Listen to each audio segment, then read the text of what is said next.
Good afternoon, ladies and gentlemen. My name is Venison Jeffrey, and this is the Workers' Rights Platform. We are broadcasting live from the Workers' Rights Network. Now, just a few days, a few weeks, a matter of fact, in the Parliament, we would have heard utterances from Stuart Young. And yesterday, in this whole melee, good evening everyone, citizens of the Republic, sorry, my manners. Now, just now.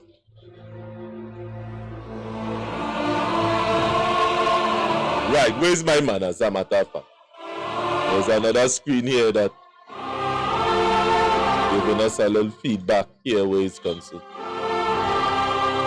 Right, so we load on that.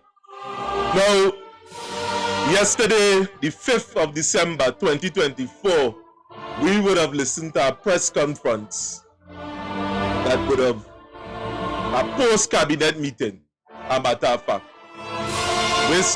where Stuart Young was there, where Colm Imbert was there, and where Norbrega was there. And these three gentlemen would have host a media conference in response to the concerns of the opposition concerning the whole Tobago report. And we would have seen a total disrespect for the media personnel in Trinidad and Tobago. And what I am doing here today is calling on the regulatory body cut to say something about this, because media houses can't be paying and then they have a code to follow, and when they reach to interview politicians, this is the end result. Because in this whole press conference yesterday, we had a live and we realizing that, you know, certain things was being interfered with. But again, we had some technicians here. We was working with them as to get this thing under control here in studios today. So now is what, 12:15 exact. Now, it is important, it is very important to punish people who would have created an infraction in the public domain. And you would have seen the whole report. Stuart Young jump up, he says something in Parliament, that is nothing. And at the end of the day, with this form of example, we are now seeing that the PNM administration, the people that occupy that body, or the people that choose certain people to speak for them, and we are talking about ministers, aldermen, some of them quiet, and MPs, councillors as well. So the PNM, the body that chooses these people to operate and function on their behalf, they are disrespectful to the community, to the people of Trinidad and Tobago. And just to refresh your memory as to what we are talking about here today, let me start with the clip from Stuart Young. So, I know many of you here within Trinidad and Tobago, within this diaspora, He does like to play forgetful. And at the end of the day, that is what the government like. To not be held accountable for certain things. That is what they like.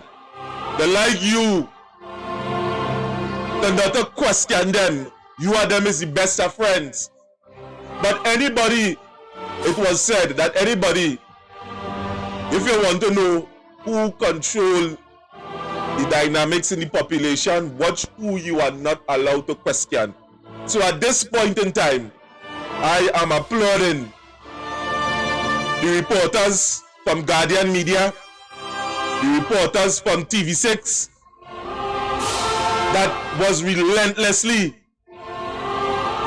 asking the correct question in which is affecting the citizenry.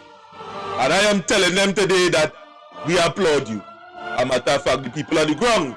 So let us go straight to the clip in which I am speaking about now, the first clip. Well, you go run girls now for all in the back room. You can't use the PTSD buses anymore though, but you go bring the girls for all, you know. Including camera. You're gonna use the bathroom? Yeah, Shmin and Zami. Hey, what you boy? What's wrong with you? Don't call my name. What's wrong with you? Hey, boy, cool it in my corner.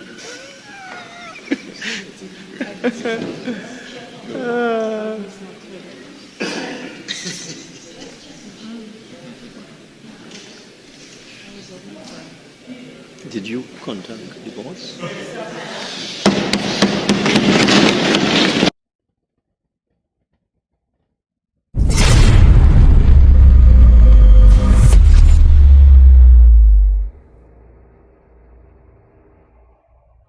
Stuart Young and Colm Imbert, two men present. The country of Trinidad and Tobago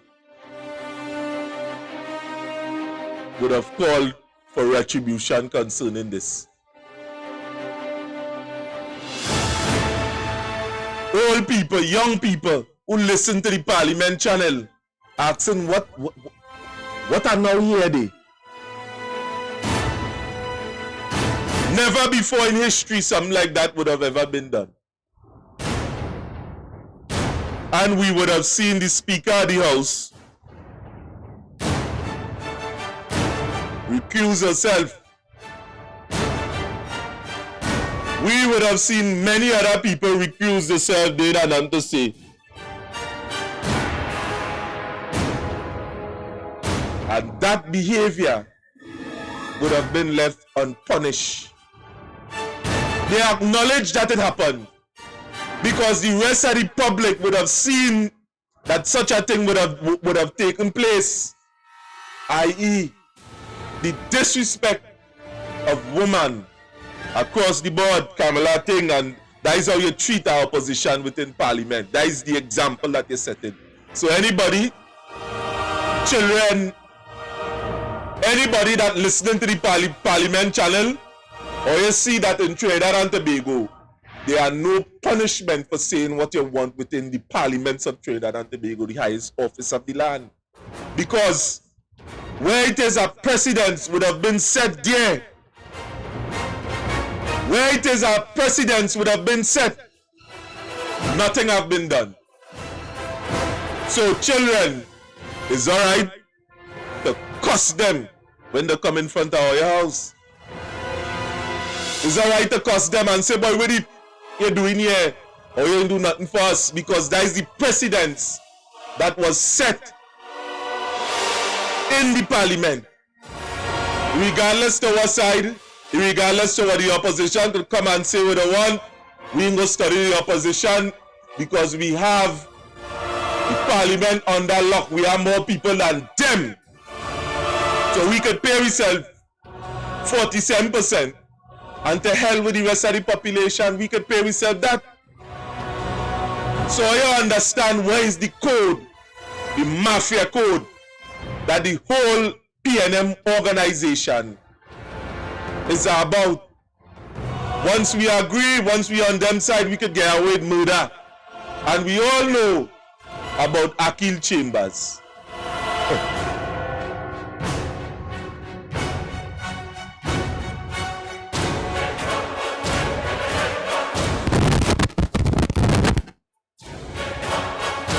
So at the end of the day, to add insult to injury, yesterday, on the 5th of December 2024, we would have seen a press release in which concerns of the national public, of the general public, people of Trinidad and Tobago would have been asking, how come this thing go on to such a course overrun within our country?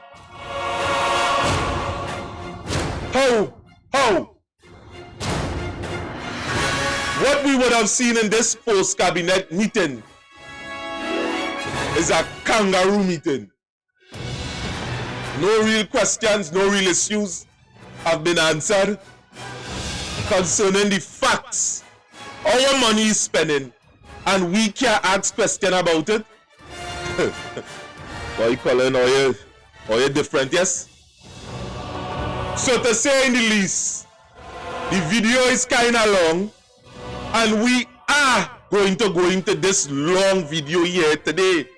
So I'm too concerned if it's not exciting enough for some of you all to stay on and watch. But it must be said, and the regulatory body that control broadcasting must come out and say something. You can't be disrespecting journalists so within the public domain. Friend or no friend, family or no family, station or no station, whether we own it or not, you have to have respect for the people at Trinidad and Tobago. You need to have respect. We are paying you, Colin Imbert. And the thing about it is this. Stuart Young was in the meeting too. You see, when we are saying that birds of a feather flock together, this is what it is. And we must hold them accountable. So, let me not go too much into it. Now, we will give you a full breakdown concerning the meeting, but listen to this. Listen to this part of this meeting here. This was coming closer to the end. And listen to this very carefully, people at Trinidad and Tobago. Games.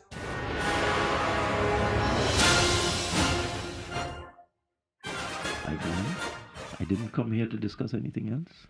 So whatever questions you have, just keep them tight and on point. Tight and on point. Okay. Minister of Finance, Colm Imbert. Now,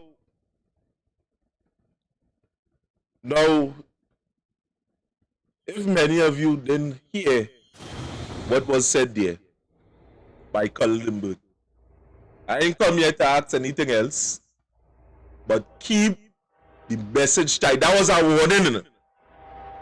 That was a warning to the journalist that is there. Just keep it tight and precise. That was the warning went out there. How I would have interpreted that to say is watch what you're saying in we street man language. That is the finance minister. Boy.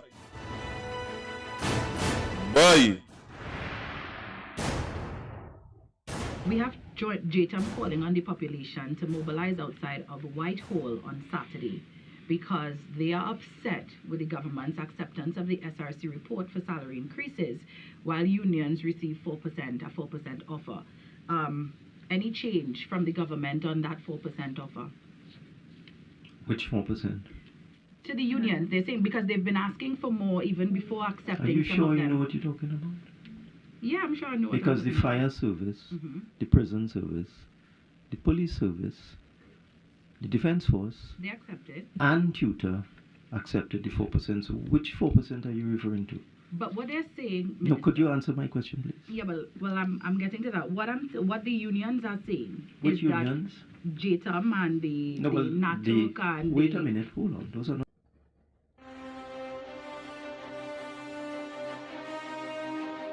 Now, to show how dishonest Colm Imbert is, when he realized that, wait now, this woman still coming, this man trying to clown people, the journalists that trying to find out what's going on here. That media is a line of defense to the people at Trinidad and Tobago. Because they ask questions based on what the population are saying. That is what's supposed to be taking place in Trinidad. Nobody didn't wanted no 4%. Nobody didn't wanted 4% in Trinidad and Tobago. Nobody didn't wanted that, because within this economy, inflation would have reached more than 33% going up the road. Nobody didn't wanted 4%. So even if the question would have been asked within a particular way, Colm Imbert, you ain't fooling nobody. And that bullshit that Keith Christopher Rowley is saying, that the people at Trinidad and Tobago are stupid. That not so to everybody here in Trinidad. Not everybody stupid. And not everybody is going to take the nonsense that you have, the intellectual diarrhea that you have been spewing on platform. People ain't taking that again. People is challenging the norm. Go on any TikTok feed, you see people from here, long, far, wide, talking about the dilapidated condition that the government of Trinidad and Tobago is subjecting them to. So nobody taking bullshit. What 4% you talking about? People all over, unions all over. It had standoff, it had match. So what you telling me, you know people don't want a damn 4%? My God, is this what this country coming to? We are seeing members of parliament that is elected and getting a salary to do certain things, and they do not want to become accountable, make yourself accountable to the very people that is placing you within that position. My God, this thing gone too far. It was never like this in Trinidad and Tobago at no point in time. Never like this. The people, what I am doing here today is just within a different form. But the public at large always question the actions of the government in Trinidad and Tobago. If you ain't believe me, from since 1970, that was the case. And yes, the government would have retaliated just like this. So people is talking about what 4%, what type of argument from ignorance? Because that is what it is. I know what they're talking about. And when they're talking about total disconnect from what is taking place within our country, this is it. It is evident that this government is disconnected with the realities that is facing us in Trinidad and Tobago. And that is evident towards that. If this man is saying to you, members of the public, that he don't know what 4% that you are talking about, isn't that not proof that Colm Imbert is disconnected to what is taking place in Trinidad and Tobago, or he don't care how you could survive in this economy and live a life that, you know, you ain't have to study about bills, you ain't have to study about job loss, you ain't have to study that, you know, way boy, I mean my next salary coming up, I know what I go do, what I go choose from, medical bills or food. You knowing that what taking place within our country, and anybody that's saying otherwise, something wrong with them. We have to be honest as to what is taking place within this country. We have to be honest. We have to be honest. So you are hearing a man a person that is saying that he don't know what 4%, why people want more than 4%? Why you don't engage in questioning like this? Why you don't engage in things like that? Why people want more than 4%? You ain't hearing no activists talking about this from on the PNM side. You ain't hearing them talking about that. You hear them talking that we do our hands, we celebrate, we get Curry Marcel, we hearing that. But we are not hearing that so much of crime taking place and the government have no solution to it. We hearing that. You ain't hearing no solution. Crime, Fitzgerald Hines going out, and that is the ending of crime day with the PNM. That is a strategy to hush up many of you within the public domain. Thousands of people died in Trinidad and Tobago within that 9 years. We could say that is 500. I ain't talking about the time with the 6 and the 7 and all them kind of thing. 500 a year. You do the maths. For 9 years. Boy. So let me go back into this video. Let us go back into this video. Umbrella organization. Which represent? Hold on. Hold on. The public sector unions that were offered a 4% wage increase are the Public Services Association, the National Union of Government and Federated Workers, the Trinidad and Tobago Unified Teachers Association, the Police Association, the Prison Association, Defense Force. Okay? Which union are you talking about? Specifically, we have postal workers, for example, No, protesting. they are not part of the public service. Right. But they're calling, Minister, you would appreciate, on the population at large to mobilize outside JTAM. This is the Joint Trade Union Movement, calling on the population at large to mobilize, because they are saying that all unions are standing in solidarity, that they are not pleased with the original 4% offer in the first place, and they believe that they should also get more. I don't really understand what you're saying. So the question... Wait a minute, let me say what I am saying. Sure. The government offered public servants and the protective services and teachers a 4% increase, and most of those trade unions accepted that 4%. We are now in the process of offering a further 5%. So I am not sure about what you are talking.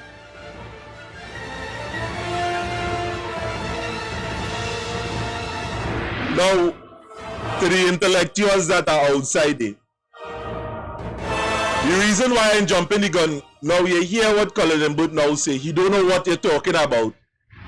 And now, he jump and say within another voice, that most of the union accepted the 4%. And the rest, what happened to them? They didn't say nothing. Their claims was made publicly that they don't want us stinking 4%. That was their claim in a public manner. And you telling me, Colm Imbert, that whole march that it had since Labor Day, Leroy Batiste say you don't want no 4%. People is all over saying they don't want no blasted stinking 4%. And you are saying that you don't know what the reporter is talking about? My God! What this country is coming to, you see, when we become such a fanatic about particular issues within our country, this is what has taken place. We are having people jumping up and saying they know, they're disconnected. They are putting people in place that ain't know what they're doing. How the hell we could be voting for a government that is behaving like this? It done marches upon marches in this country. And you telling me that you knows nothing about this?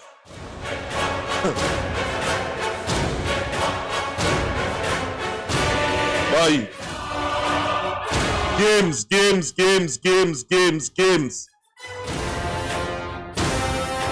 The union would have been marching and making their claims publicly concerning this 4% issue.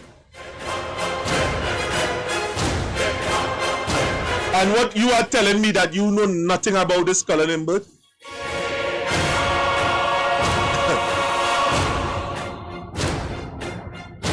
Is that a man? Is that a man that is connected with this society, or with the people within our country, or with what is taking place on the ground?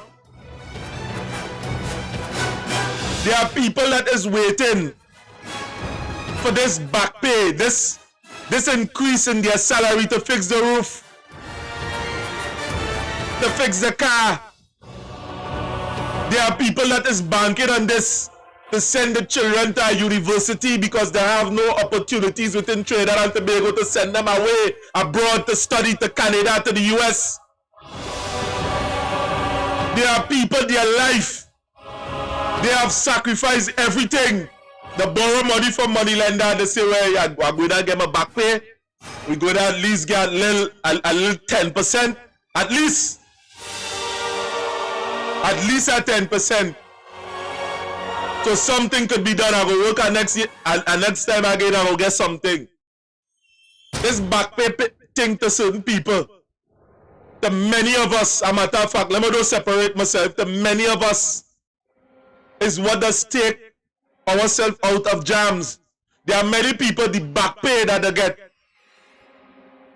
the back pay was responsible for them owning the first vehicle in Trinidad, or a down payment on a house, or to start something different, or to shift from what they are doing.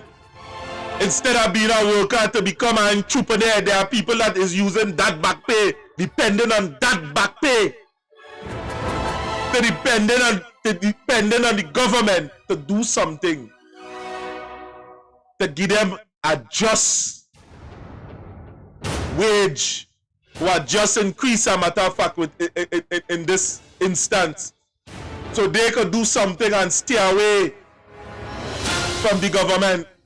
But it reached a point in Trinidad and Tobago that the government is not just advantaging the working class, but they are destroying the middle class too as well.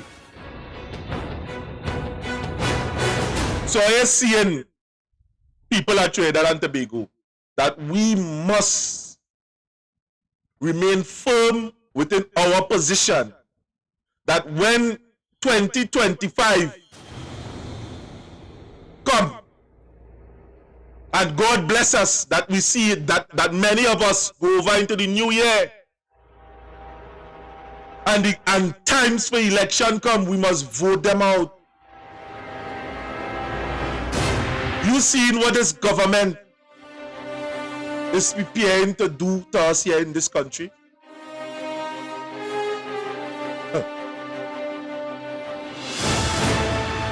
My God.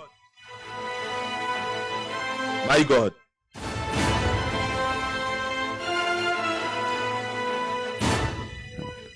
You have to be more specific. Yeah, go ahead. Right, so at there was a conference at Tibu this week, and the unions that were present were SWWTU. We have not made any offer to... Wait, hold on.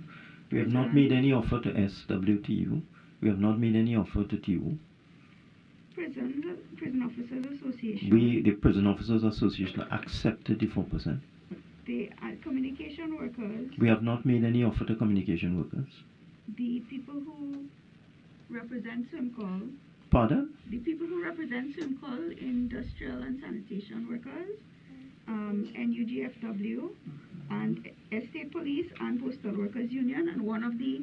Yeah, but don't mix matters. But one of their... Wait a minute. Do not mix matters. I want to be very clear. The government through the CPO has offered certain trade unions 4% for a particular period, and most trade unions accepted that.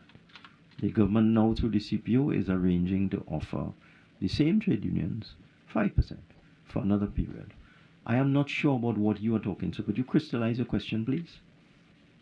Well, in addition to what Therese was asking, at this press conference, the unions that had accepted the 4% are asking for government to reopen negotiations on those periods and increase. I am terribly sorry. What is your name, Miss Polo? No, I am Paula Linda. Paula Linda. She's Polo? She's Paula. I'm so sorry. I apologize. I have no idea what you're talking about. I'm telling you. I have no idea what you are talking about. You are saying, you are reporting something. I am telling you that an offer was made to certain trade unions and they accepted it and they signed the collective agreement. I don't really understand what you're asking me. All right, Minister, let me. Therese, this will be the last and then we have to end at that point. That's a bigger question.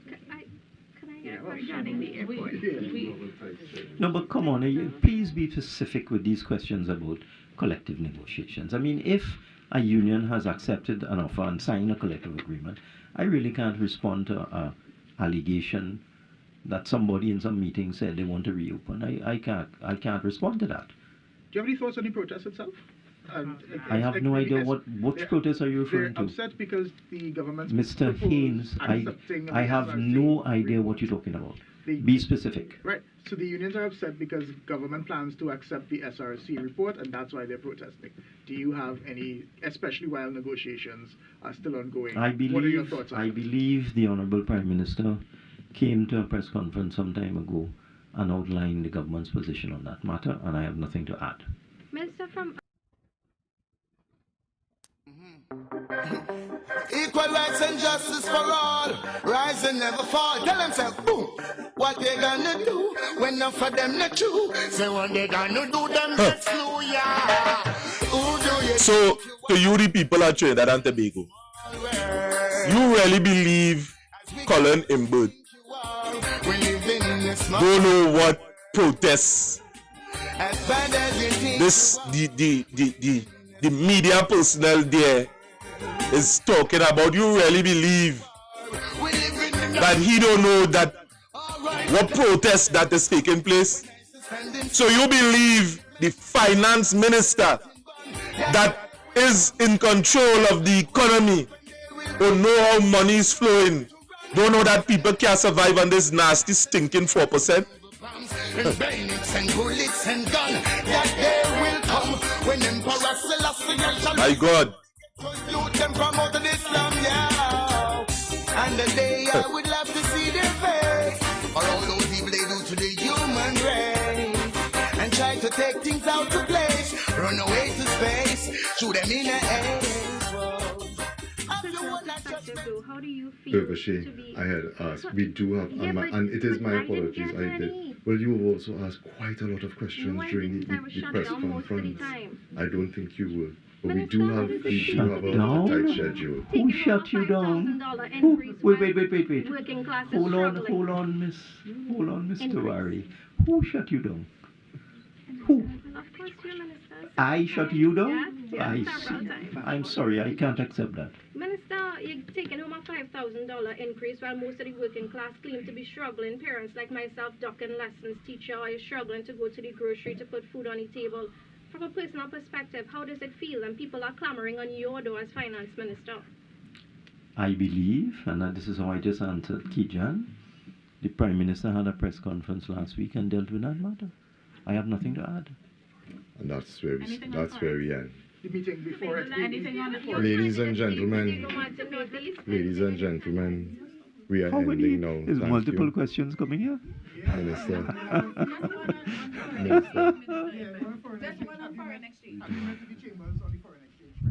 Hold on.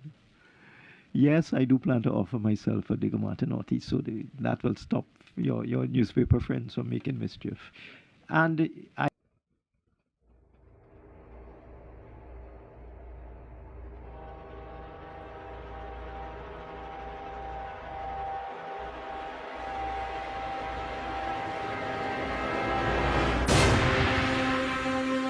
Now, to you, the members of the public, citizens on a daily basis that are to work. Like many of us, all of us are to work. None of us escape. Since from the days of Adam, when it was pronounced on us, by the sweat of thy brow man shall eat bread. Many of us that are to work for a living, instead of some that it was just handed out to us. We know for a fact that something wrong in Trinidad and Tobago. Some of us, the pressures are meeting up to our neck. Some of us are already covered in a sea of pressure. Many of us have to make certain decisions. Diverse consequences come from it. And this is truth, the facts that I am speaking here. Many of us outside here, and when I'm speaking, I'm moved by the Spirit. Many of us outside here have to keep a child home and send the next child to school. And if many of you didn't understand where we are at in Trinidad and Tobago, something wrong. Because if at the top people is crying out, pressure, pressure, pressure, nothing is happening. At the bottom level, people are already struggling and dying already. This is what is going on in this country. And many of you outside there know what I am saying and living and experiencing it. Let me borrow a 500 until I get paid. I have nothing. That is the cry and neighbors. They didn't have. And here when you asking yourself, and that man never used to ask nobody for nothing. How come you asking me now? People really don't have. People really didn't have. And what I am saying here, there is no story I'm making up in it. There is not something I come here and I put it in a book and I read it out. Yeah, people don't have this. Yeah, the story strong. Let me put this outside there. No. People really do not have. There are people that taking chances to leave the children at home. They don't have nothing to send the children with to school. And one of them who is 9-10 years, they say, do not come outside, lock the door. And that to see about the rest of the little brothers and sisters. Mommy, daddy, we going outside here to get it. That is what's going on in this country. It was going on before. Yes, there were people that, wasn't well off. They would have came from a family. Yes, there are people that end up within these situations willingly here to put themselves in it. But there are people that end up in these situations here in this country that we, now when I say we, the politicians, a matter of fact, fail to address. Yes, it go always have the poor with us. There are many circumstances in which people become depressed. We can't paint a broad brush and say this is the reason why or that is the reason why. It's diverse. It's something that is diverse that cause people to end up in this situation, and many of it is not their fault. Regardless of the fact that a man thief and now he choose to go and thief, or we end up within that position that he's saying to himself, the only how I could get something is if I go and take it from somebody. How we reach in that position? It wasn't just the day it happened and the next day that take place. It's a situation that caused that. This is not no excuse I'm making here either. This is not based on fanaticism. This is based on realness. And there was a quote that somebody would have sent within the WhatsApp feed, not within the WhatsApp feed, within the YouTube feed, as a matter of fact, that say any people that elect a corrupt government, that is traitors,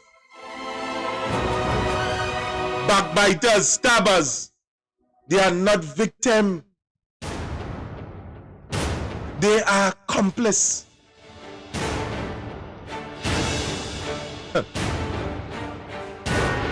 The message today is very simple. Trinidad and Tobago.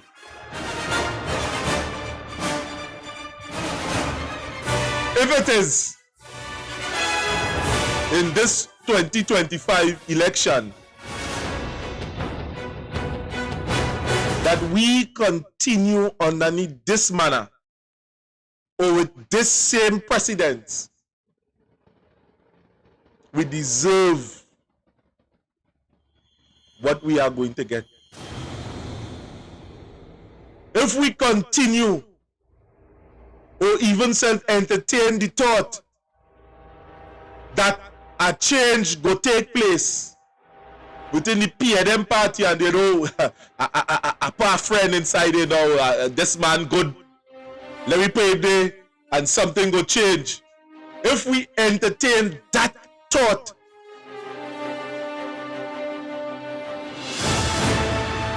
we are sick and mad with ourselves. As much as many of you that see the broadcast that yes, that are PNM members outside there, this is not to discredit you, this is our opportunity here. Use this opportunity to say, oh, going on, let me work on our party. Let me go back to the drawing board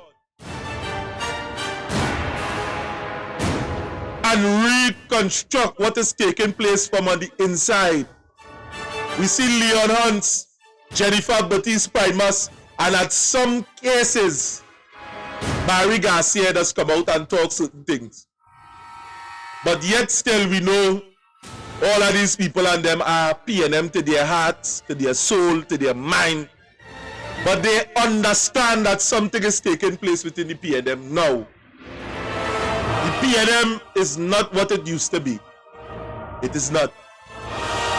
It has become a den of corrupted individuals, thieves that feel they could talk to the population how they want. And many of you that the executive on the executive level has lost or your claim to the party. The party run away or you have no control over the party again. Ministers say what they want and or you mustn't or you ain't saying nothing because somehow you get CPEP contract. I know what taking place inside it. I know the handbook. I know the handbook in it. I know the manual in it. There are nobody outside there that can be more PNM than myself. I have a lifetime party card, laminated. I can tell you what's going on within the party. And I can tell you why people are quiet in certain areas. And the PNM party is a disgrace, not to itself alone, because it has nobody there that is coming out and saying with more chest, with testicular fortitude and saying, yeah, no, this something wrong. We have to do better than this. Because down to my son, your son, UNC and PNM, all our children, are falling victim to crime, inflation, all are we facing the market at the same time. No, you ain't saying that. But it's hoping that going forward that something is like a miracle is going to take place. We must not hope again, people of Trinidad and Tobago. We must become complicit within our own rescue. And if we must be loyal to something, Be loyal to God. Be loyal to yourself. Be loyal to your family. And then the rest of the public. Because many of you that are Christians outside, they say, love your neighbor as you love yourself. So you have to love yourself and love your neighbor just how you love yourself. And we cannot honestly say within this country of Trinidad and Tobago that we love ourselves, we love our neighbor like how we love ourselves. Because none of us, if we had to take, it was said, an evil man doesn't give his son a serpent if he asks for a fish. He doesn't give him a rock if he asks for a stone. Evil people know how to do good things. And it must be said in this country that we the people must I know I will cuss me. It must be said in this country, Trinidad and Tobago, that we stand for something. We do it in 1970.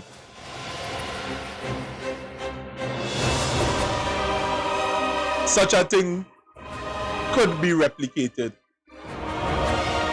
today. No.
This year, I started my diploma in drilling rig operations with NESC.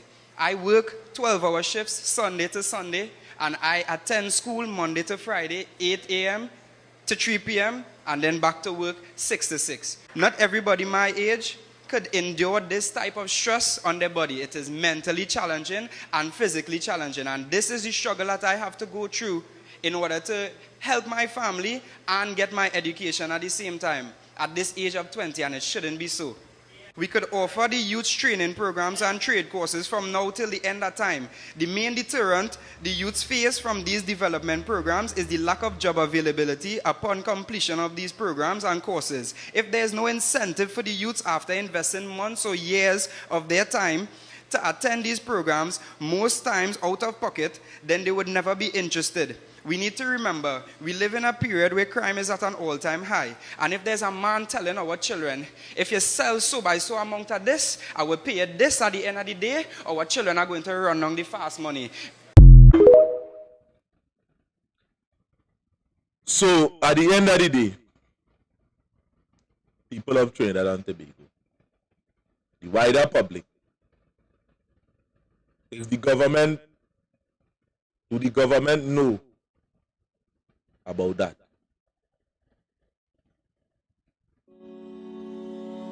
Do the government know that this is what people does be facing in this country? Now I grew up here in a neighborhood that in the St. Patrick area is a place that people just tend to forget. The only thing that they does remember about this area down here is the Pitch Lake. We here in this part of Trinidad and Tobago clamoring a lot of time for jobs, because there are people from within this Southland here that want to be better, that want to do better. And in a country where a prime minister with this SRC report that you accepting this in a place where the people within this country, within your country, are suffering, some not because of any fault of their own. Things going up and they just can't afford to pay for certain things again. The money not reaching where it used to reach. $100 come like $20. Yes, there are certain things that not going up, and they are finding ways to try to carry up these things. A simple thing as the LPG gas. They want to take out the subsidy on those gas.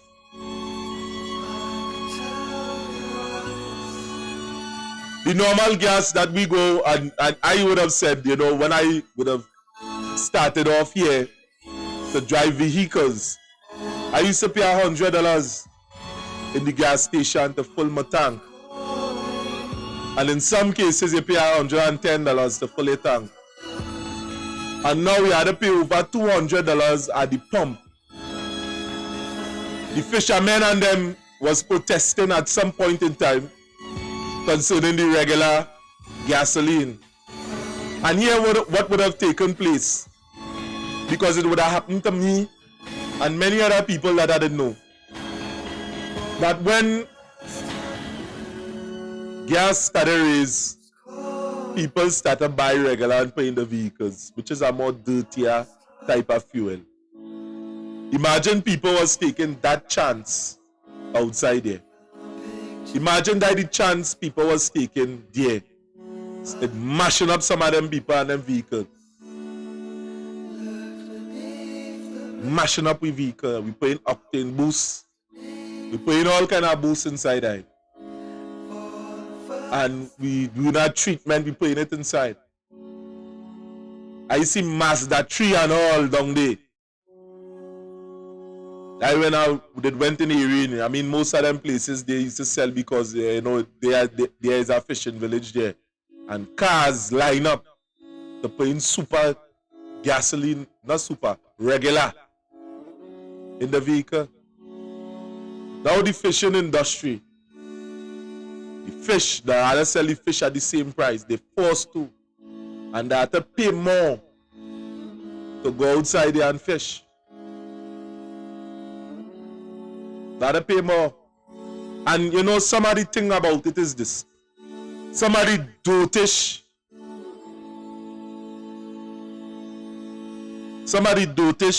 blind followers and them that are not leaders are leading people astray by saying, hey, these people and them in no fish.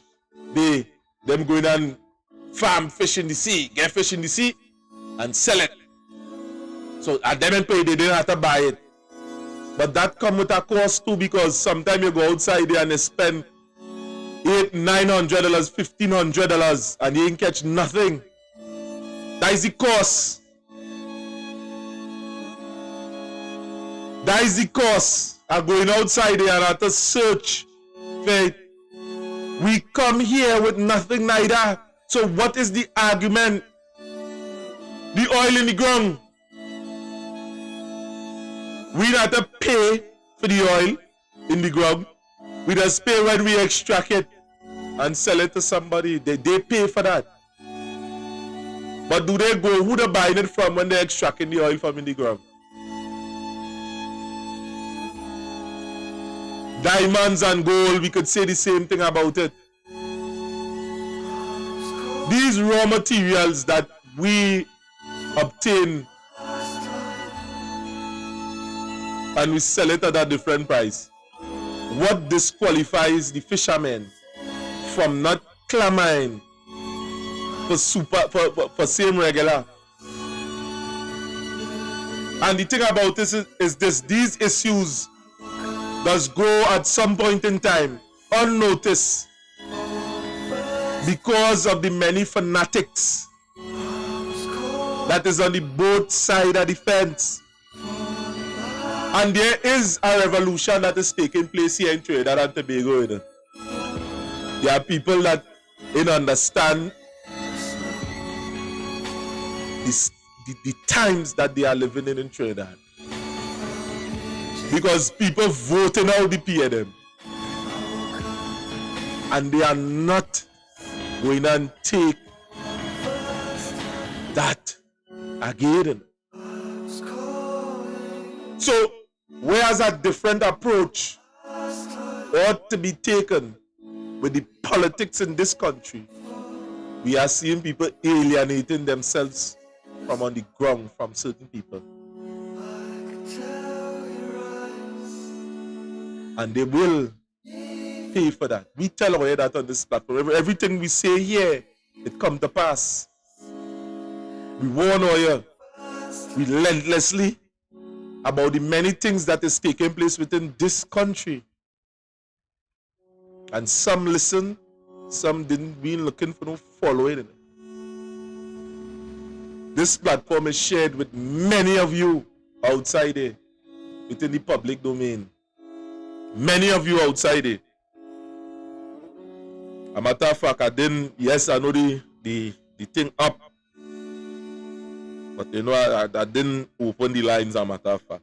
Didn't open the lines. I get a lot of calls, a matter of fact, from the same number. I didn't open the lines as to take any calls. So, let me see the message on YouTube, if it have any message within the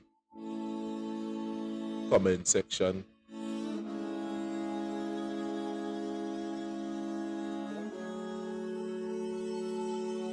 A lot of messages there, boy.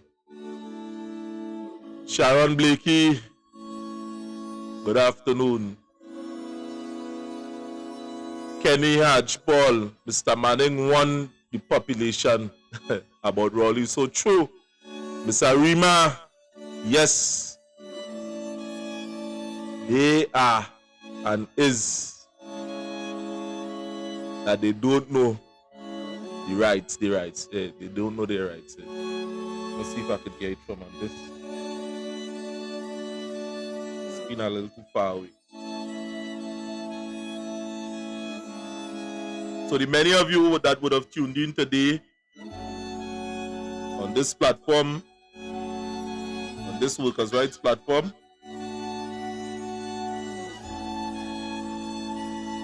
good afternoon to you all. Right, I've seen it more up front. Patricia Reyes, good evening.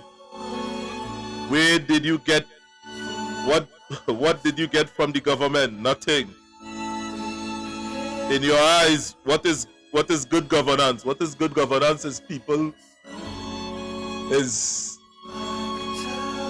in my eyes, good governance is a government that listens or hear the people a matter of fact. Let me make this statement here. In the Federalist something, there's a statement here that I would like you, many of you here to take cognizance about.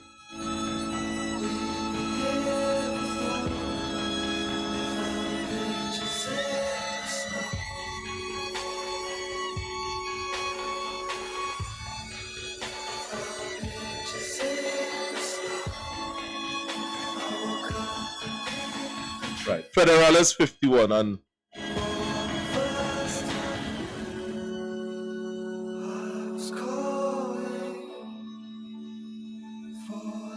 right, Federalist 51 by James Madison. But what is government? But what is government itself? But the greatest of all reflections on human nature. If men were angels, no government would be necessary.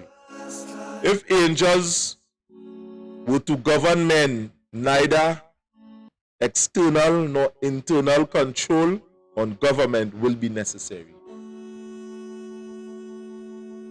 So, from this angle, government, it is necessary that the people have internal and external controls on government. The government, good governance ought to be, they ought to be able to influence the people, and the people ought to be able to influence the government. That is good governance. It mustn't be a runaway horse. That is from my perspective. So there's others.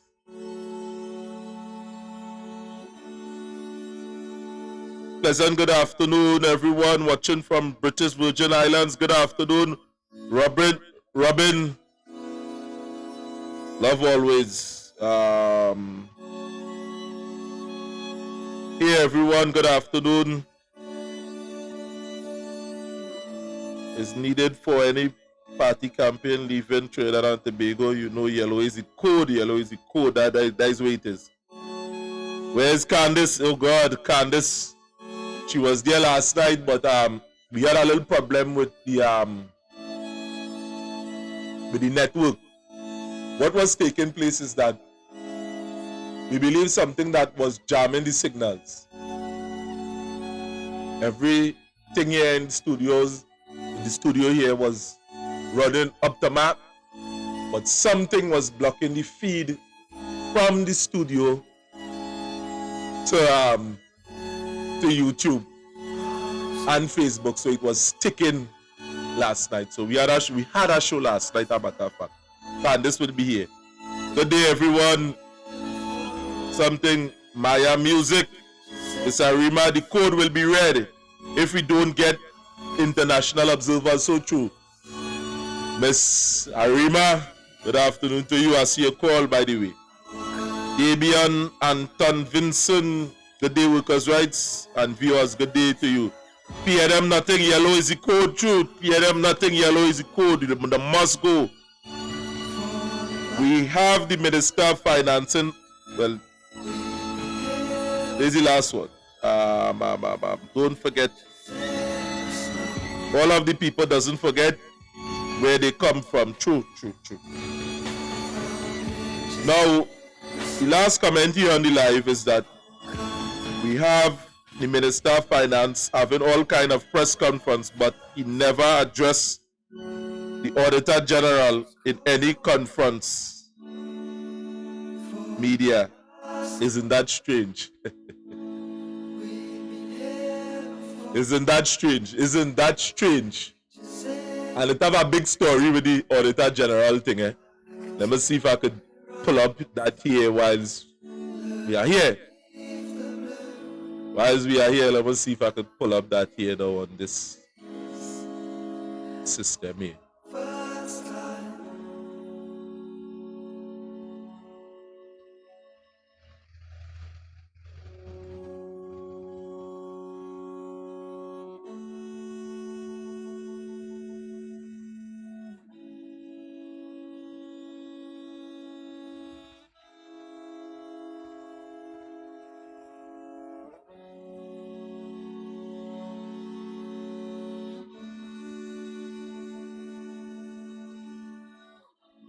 Right.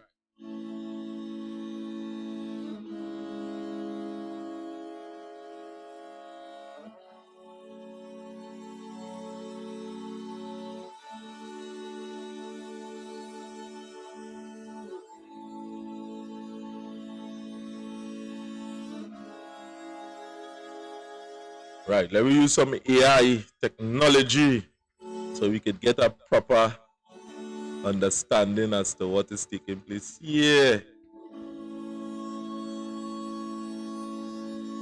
So just for you guys to see what we are looking at this point in time, let me put that up on the screen.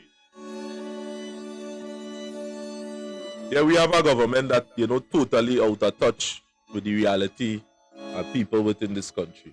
Totally out of touch.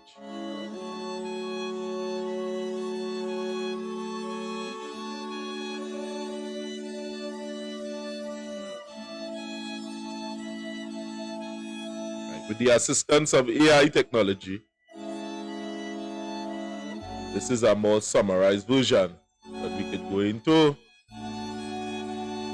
Right. Now that is a summarized version here. Let me go back in it. Finance Minister has been in the spotlight recently due to ongoing dispute with the Auditor General Jairanti Ramdas. The controversy centers around the alleged $2.6 billion understatement of revenues in the 2023 public accounts. Imbert has denied any wrongdoings and has accused Ramdas as non-cooperation and failing to address the core issues. The situation have led to a series of legal exchange and public statement with both parties standing firm on their position. Imbert has also faced criticism over the cost overruns of construction of the A&R Robinson International Airport Terminal in Trinidad and Tobago. It's a complex and evolving situation. All right. Is there any aspects of this thing? I could type up something wherever thing is a diverse and complex situation. And yesterday, Imbert would have come within the public domain and try to remedy the situation, and not even self-answering.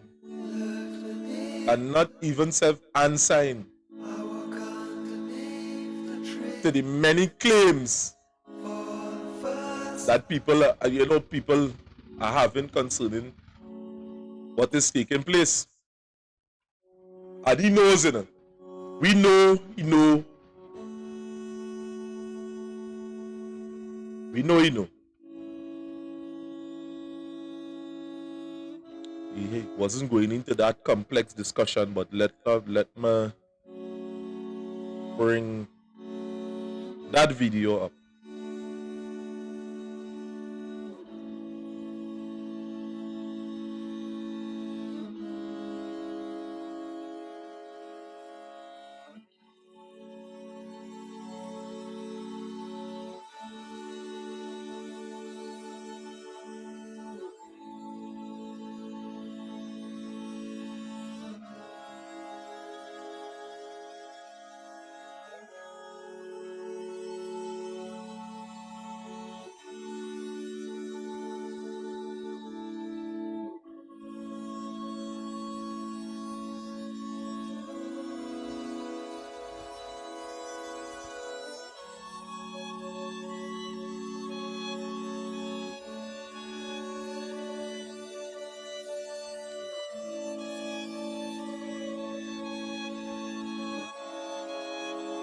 Right, we find the correct one here just for you to see that we know he know about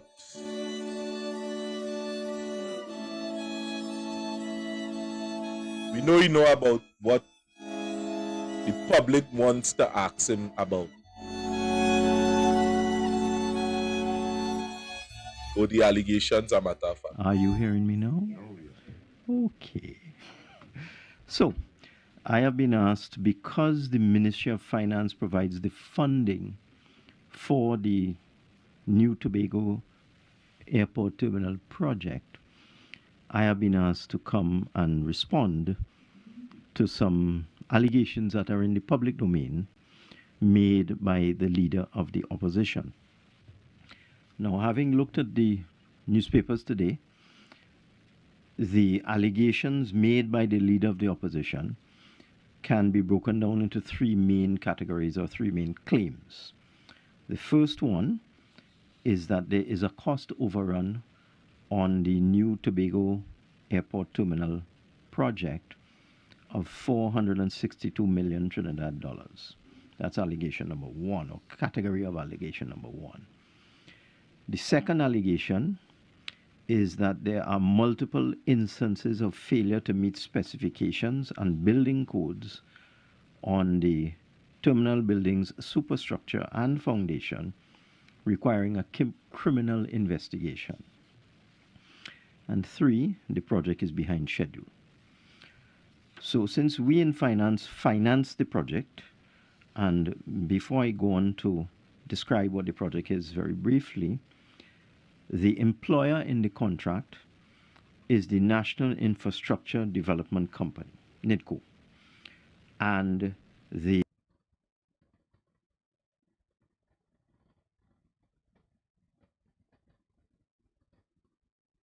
Right, so that is the first part of the take, a matter of fact. So he knows what the opposition is trying to ask within the public domain. And we would have seen that from this whole milieu, they would have strategically came up with a plan on how to deal with it.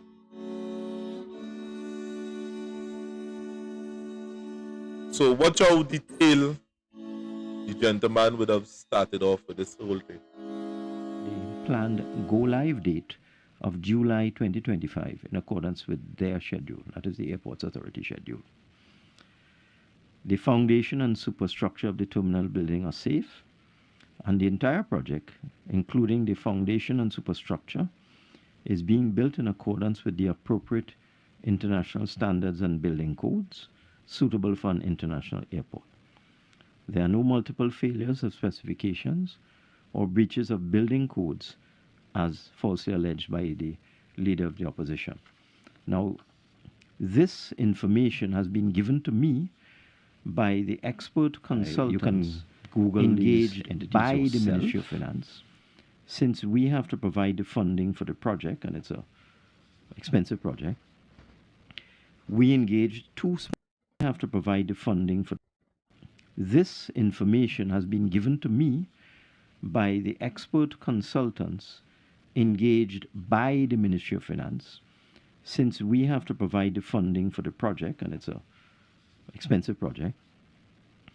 We engaged two specialized firms, one an expert international aviation firm of consultants, and the other a construction project management firm. The two firms are Mott MacDonald and Gleeds, and their job is to review and monitor the construction and provide the necessary feedback to the Ministry of Finance, since we have to provide the funds for the project as the contractor puts in his monthly invoices. You can Google these entities yourself, but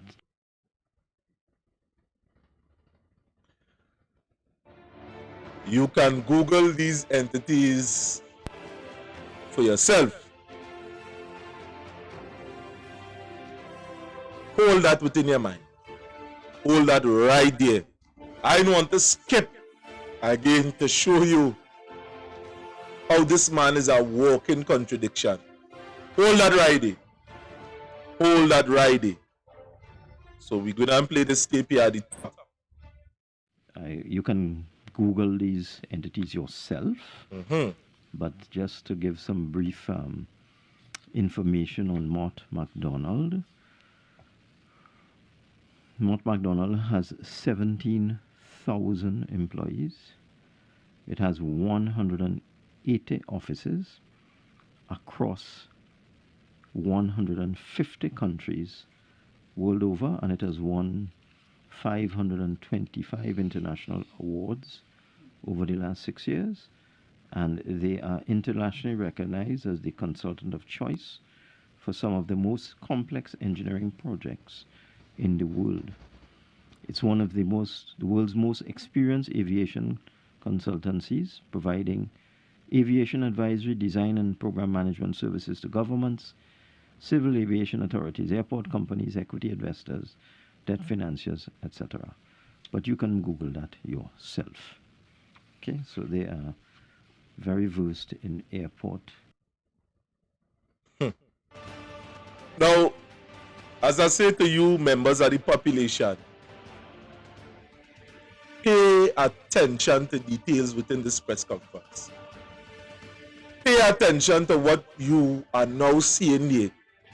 Here, we talk about the people that are giving the expert advice and the service.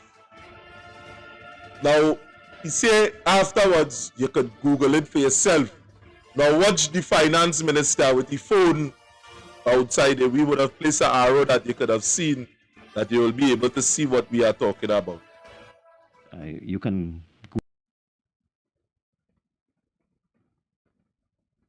With respect to Gleeds now, Gleeds is a construction consultancy firm specializing in oversight and project management, and Gleeds has been in existence since the highest international standards, and so that means Gleeds is 139 years old, if I do my maths correctly, and Gleeds has 2,800 employees in 26 countries with 76 offices worldwide, and they provide construction management, construction oversight, and construction project management on a variety of projects all over the world. Again, you can Google them. So, to sum it up. Right, so you could Google them two at the same time. You could Google them. And what I want you to do, members of the public, do not allow politicians to say that you are stupid here in Trinidad and Tobago. Don't allow that to take place. The man on the phone, he would have been talking about statistics, how much they work, where they work, and how much experience that they have in the matter. Pay attention. The highest international standards and appropriate building codes for an airport. There is no cost overrun of 462 million, and the project is behind schedule because of COVID-19. I will now open the floor for questions. So he's saying there's no cost overrun. The floor open for questions. It are no cost overruns. That is what he said. That is what he said. It are no cost overruns, so we go see coming up into the future. And while we are analyzing this, pay attention. He said there is no cost overrun. And then later down he come and say, but yeah, it have a cost overrun at 14 million. There is a cost overrun to a certain degree. Now we explain that part. He say things going up and things it go up by 14 million too. In the contract sum of 128.7. Urvashi? Good afternoon, Urvashi from TV6. Sure. According to the Mott McDonald report, it was suggested that the testing was to begin on or around December 2nd. Are you able to give us an update as to whether that has started? Testing of what?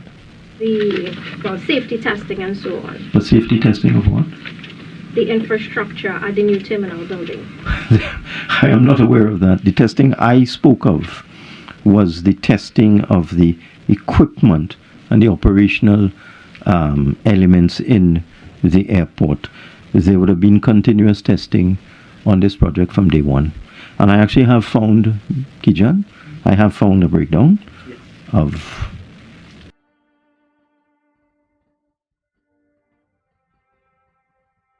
Now, I know you didn't get that one. She talk about the testing from the McDonald report, right? Now, Colin Imbert say, what I don't know what you're talking about, what we have been testing from continually going forward. Testing at the building, isn't that not part of the whole scenario? But they move them away from doing all the work. A matter of fact, let me go preempt it. Let me go straight into it. We have that video up now. Just referring once again to the report, it was stated in the diagnosis that the Ministry of Finance... Urvashi, I do not know what you are reading from. So be more specific, please. According to the Mott McDonald Which report. Mott McDonald report? The one circulated, it states... The one circulated by the Leader of the Opposition? That's right. Just be specific, please. And given that the Ministry of Finance has not stated that this is an incorrect report, can we go along with assuming... I don't know what you have in your hands. And I don't know what the Leader of the Opposition is referring to either. I will go back to what I am saying, that the project is being built in accordance with the highest international standards. I got that from the international project management consultants that we have engaged from Gleeds today. I got that from them. I asked them. So this is what they told me. I will read what the consultants told me, if you don't mind. Just 1 minute. Under the FIDIC Silver Book form of contract, the contractor is responsible for the design, ensuring compliance with the relevant specification and building codes required by the local jurisdiction. These specifications and codes may be revised or updated over time, with newer versions often incorporating in improvements. However, the project is being built in accordance with the acceptable construction practices and high quality standards. The Mott MacDonald report? I don't know what you're talking about. Could you just refer to Mott MacDonald? I just referred to Gleeds. No, previously, when you were giving us the update about the terminal, you referred to Mott MacDonald listing the numbers. Yes, but I don't know what report you're talking about. Mott MacDonald has made many reports.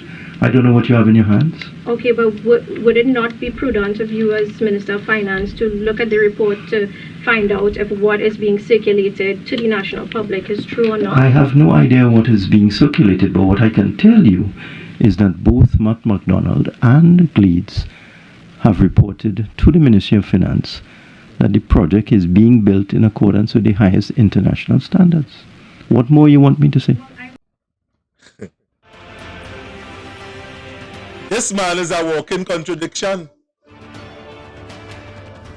You see, here what has taken place here in certain things like this.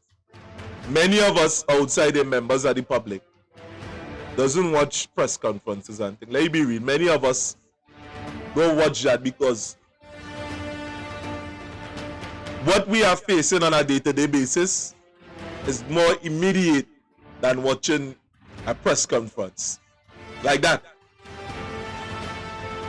Because at the end of the day, we as human beings, most of us outside it, does watch things as tools or obstructions.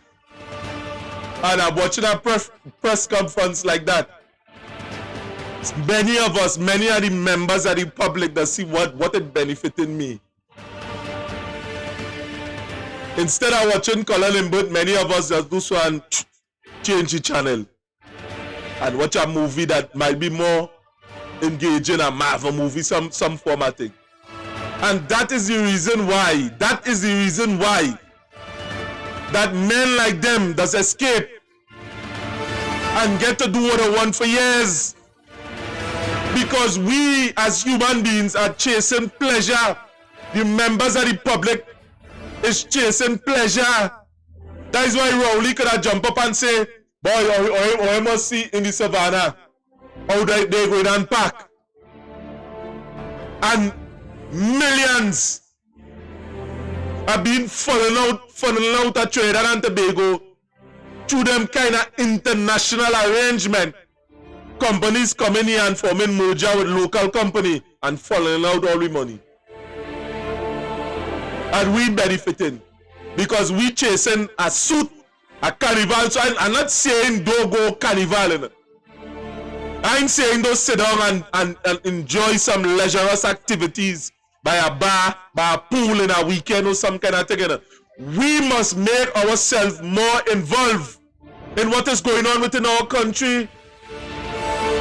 And not when it reached a point that it knocking on the door.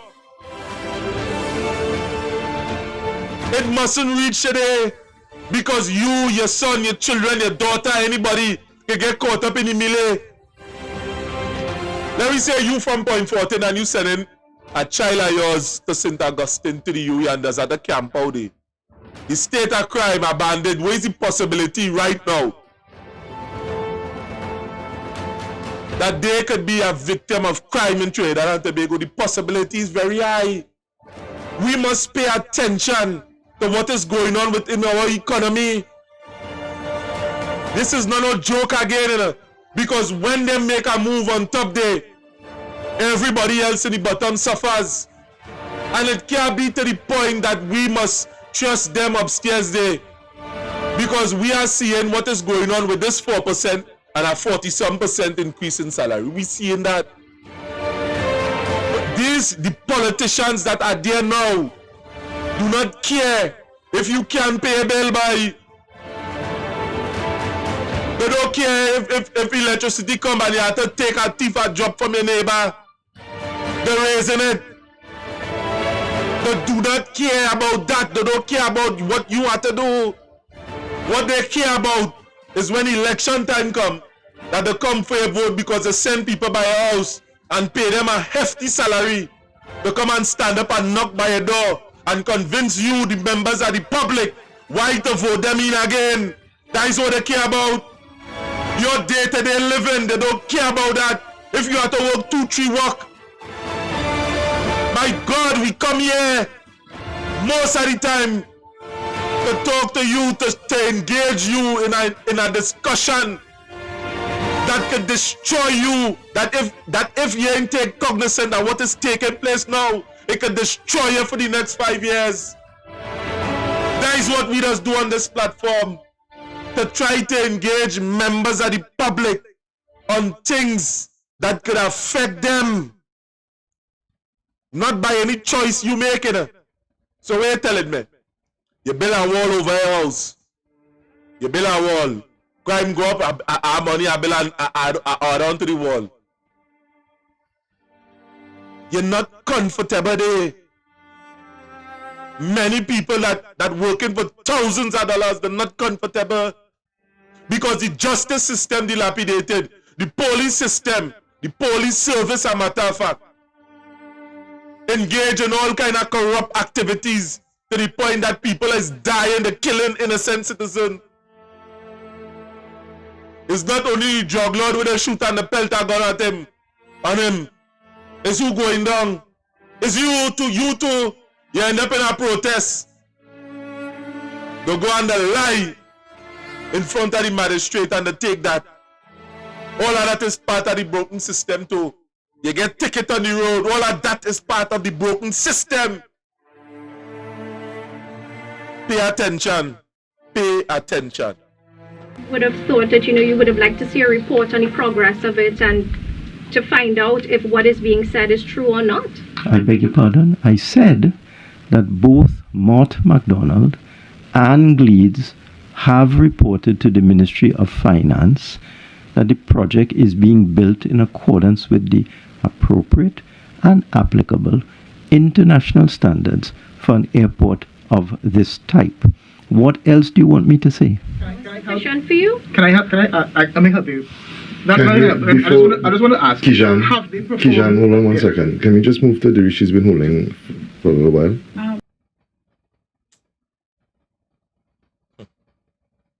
What we accepting here in this country? Just referring once again to the report, it was stated in the diagnosis that the Ministry of Finance... Overshi, I do not know what you are reading from. So be more specific, please. Just referring...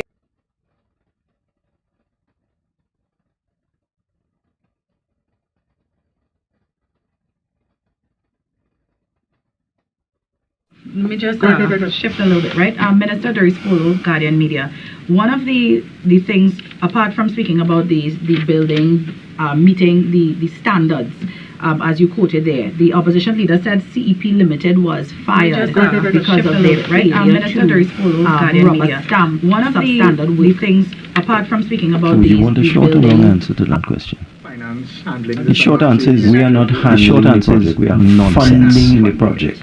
The employer, as I indicated at the beginning, is the National Infrastructure Development made of any consultant to rubber stamp the anything. We simply I have just read out for you because it is such a large sum of money overview.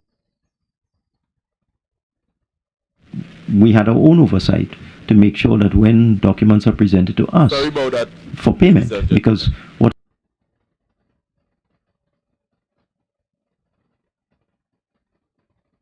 right, Minister Doris Polo, Guardian Media.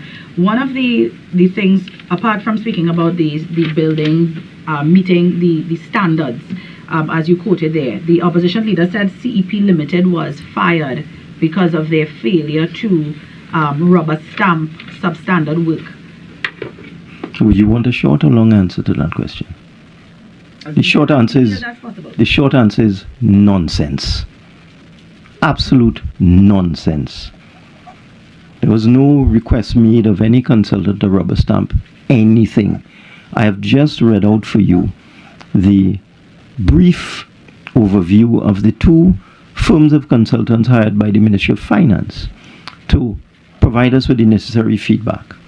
These are highly reputable consultants, and they would not put their name to any report to the Ministry of Finance confirming that the building is being built to proper international standards. They would not compromise their integrity in that way.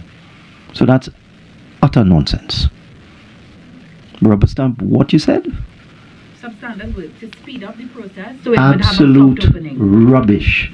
In fact, one of the reasons for the delay in the project was that all of the consultants were being very careful, especially with the events that we're seeing around the world with climate change, in terms of the intensity of hurricanes and so on, being very, very careful to make sure that the design was done in accordance with the proper international standards. So that allegation is rubbish. Minister, it's my understanding that while they weren't fired, the contract came to an end and it just was not renewed. Is that what happened in your understanding? That's what happened. Okay. Can you say why the contract was not renewed? Were you unhappy with the work that CEP was doing? It was felt there was need to bring on new consultants. But why? Why not? But why? Well, you have to understand that no consultant in Trinidad and Tobago has done a project of this complexity before. It's the first time. It is not a dolly house. So this is why we in finance felt it was important and necessary to bring on one of the top aviation consulting firms in the world and one of the top construction management firms in the world to advise us. No, I don't want to misconstrue what you're saying.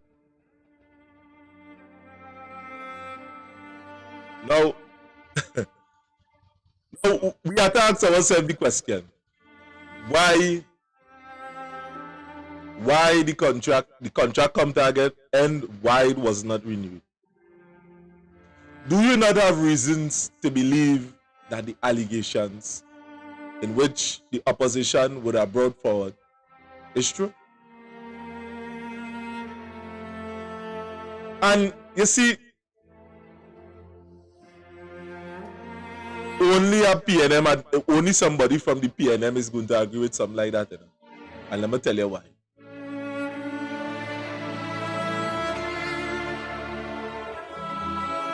Because they are fanatics. They are fanatics. And if you are in the PNM party and you are conscious about what is taking place around here, you're seeing your neighbors suffering, and they're telling you, no, the country's still good. You seeing something wrong, boy. You are seeing something wrong. And he ain't saying nothing. He ain't saying, oh, challenging the status quo. Hey. I hear you know you're telling me, but that man used to work, and when I asked him, he say, it did not work there again, it closed down. Businesses all over the East Coast closing down. Companies downsizing. They get rid of over 500 people from TSTT.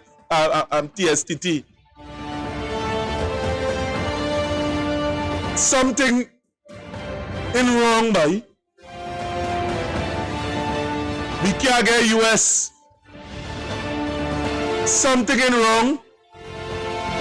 How the government, how the hell the government could come and say everything all right, we accepting this SRC report.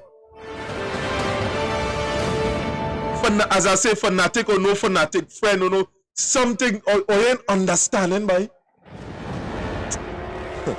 Let me go think the allegation would have been made is try to use argument from ignorance, Mr. Colm Imbert. Say I don't know what the opposition saying, but you realize you had was to address it. And then why not bring a thing? You try to shift the burden of proof. Why not? You ask a question, you ask back a question. But why? Asking a question when a question is asked of you, is not responding, it's deflecting.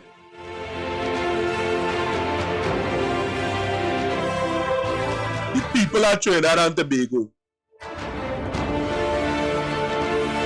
will prove for you in this election. Don't worry about yourself. Don't worry. So you're saying that you felt that it was above the scope of their ability and you've got somebody else. Is that?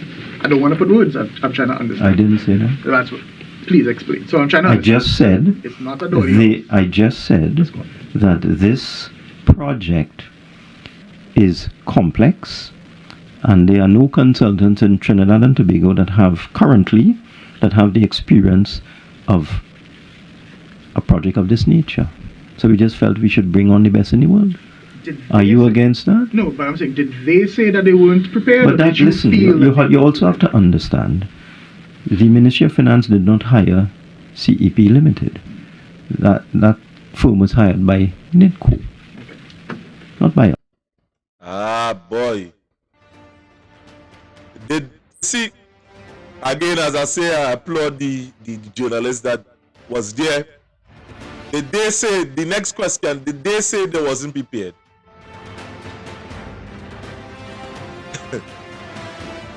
And then when it comes to all the time Colm Imbert answering the question, why not? And when it reached a point that he have to speak out, did they say that you have no answer? As I keep saying to you, many of you outside in the public, this might not be affecting you directly, but it will affect you in your pockets. It will affect you in the supermarket. It will affect you in the gas station. It will affect you when you're going to buy things for Christmas. And when your little son, the bike that you promise him and you can't buy it, you go understand what I'm talking about. This is not a game, people at Trinidad and Tobago. This is not a game. This is not a game.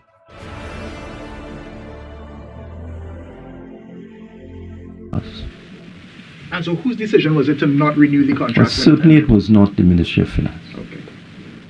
Did you have any say in it? Did you know about it? Did you have any thoughts when it was happening? I felt it was important to bring on these two international firms to advise the Ministry of Finance. Remember, we have to pay for this thing.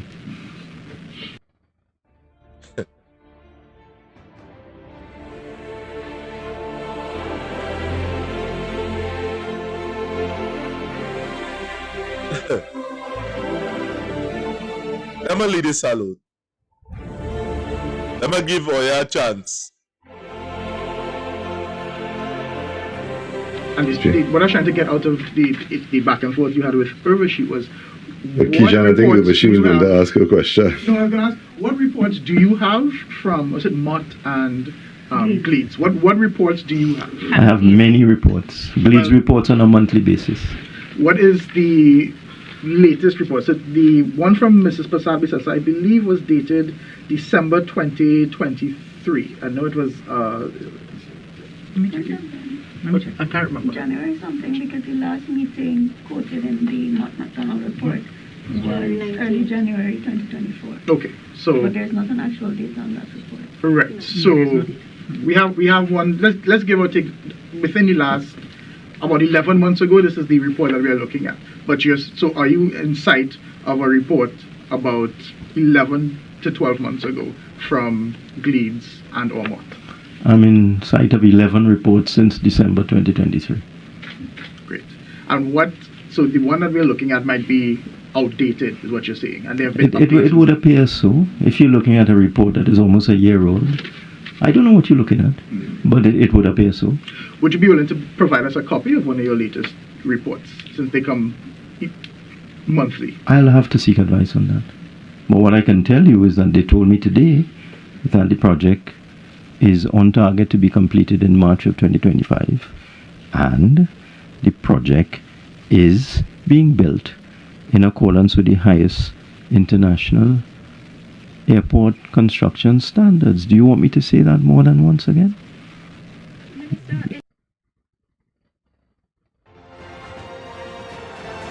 So these men and them trying to get Colm Imbert to talk the truth, and he just totally evading questioning. Finance handling this and not saying. We are not handling the project, we are funding the project. The employer, as I indicated at the beginning, is the National Infrastructure Development Company, and the contractor is China Railway. We simply finance it, but because it is such a large sum of money, we thought it prudent to make sure that we had our own oversight, to make sure that when documents are presented to us for payment, because what happens is a request for payment is sent to us, and we just hired our own people to make sure that everything was in order. That's it basically.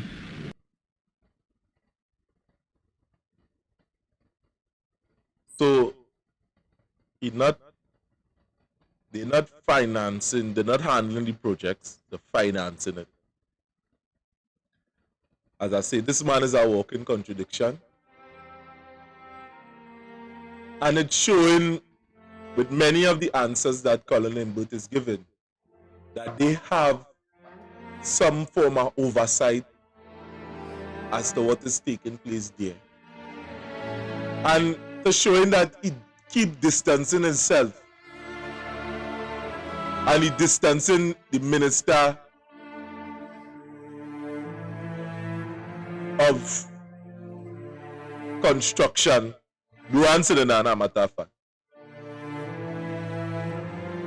something funny here. Something real funny. And take my stupid advice to you, members, people within the public.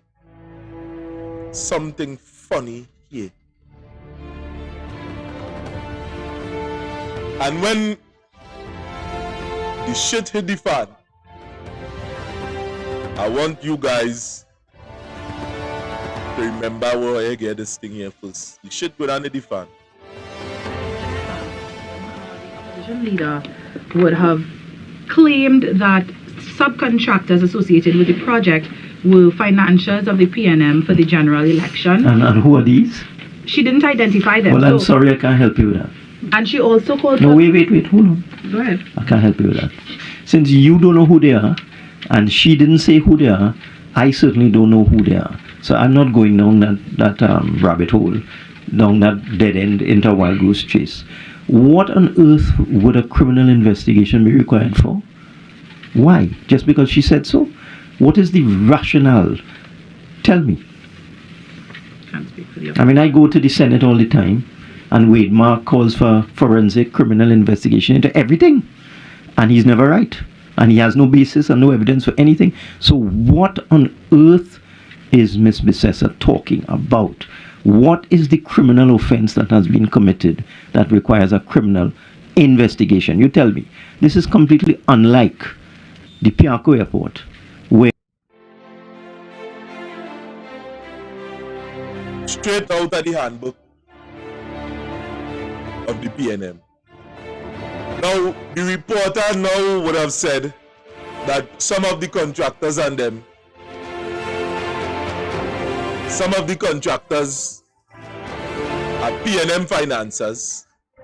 There are people that would have come out and say explicitly that they are financing the PNM. And when the journalist would have tried to make certain comparison before she even said go further. Imbert stopped them. And he started make comparison to the Piarco International Airport. And I wasn't even said there. I wasn't there.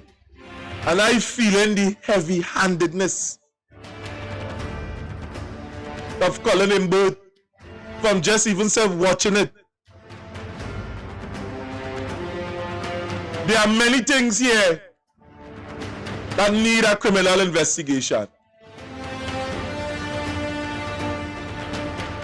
And nothing does ever take place. What is going on with the Auditor General? You lost your case and nothing is going on. What is the rationale that the SRC would have used to increase the salaries of the ministers and these public servants that would have been mentioned within the list? What is the rationale that they would have used to give people a stinking 4%? What is the rationale?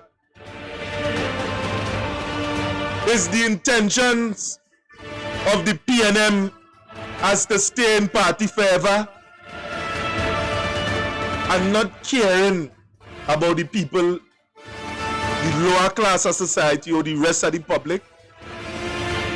If you had to work 2-3 jobs, boy, so be it. Is that the rationale of this government?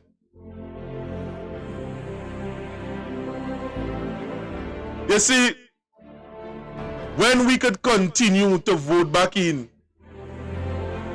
or to vote in a government that treating us like this, the world laugh.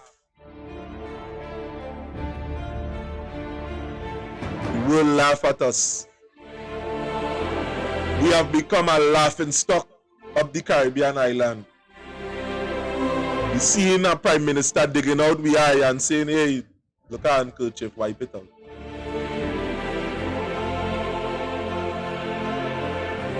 They laugh at us because they know they could give $300. Vote for them, for some 4.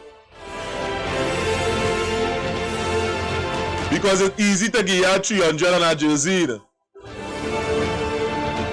Because you ain't have. But what I'm telling you, you must take the money and vote them out. Take the money and vote them out. They're too damn disrespectful. Yeah, the foreign contractor pleaded guilty in a court in United States, went to jail and paid restitution, and now there's a civil matter where a court has awarded an amount of almost equivalent to $1 billion Trinidad dollars to the government of Trinidad and Tobago. What is the crime that has allegedly been committed on this project? I would like to know, because this is just scandalization by the leader of the opposition. I cannot associate myself with the corruption that took place on the Piarco airport. This project is nothing like that. Nothing like that. In the interest of transparency, Minister, would we be able to receive the list of the subcontractors to dispel this notion that they are linked to financing? I am not the employer on the project. The National Infrastructure Development Company is the employer, and the contractor is China Railway. You'd certainly have to pose that question to China Railway. But who are these people the leader of the opposition is talking about? Who? Who are these financiers of the PNM? And I mean, come on. Isn't local content required? Isn't it a requirement that if a foreign contractor is working in Trinidad and Tobago, that they need to maximize local content? So if a Chinese contractor gets a project in the state of Trinidad and Tobago, the Twin Island state, and the project is in Tobago, don't you expect them to hire Tobagonians and suppliers of goods and services in Tobago, and contractors resident in Tobago, and truck drivers in Tobago, is the leader of the opposition saying every single supplier of goods and services in Tobago is a PNM financier? That's nonsense.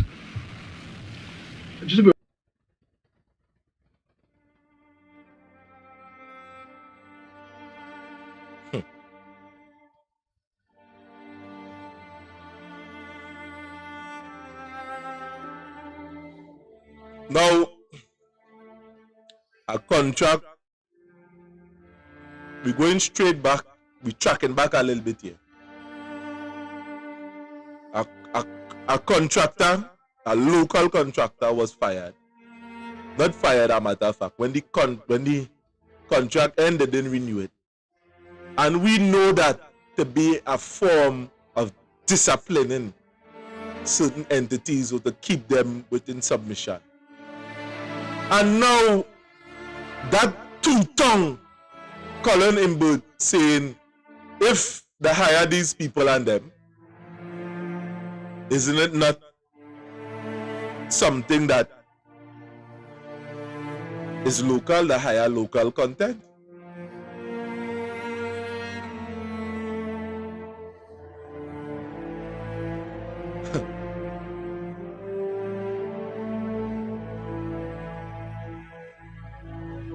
People are trading on today.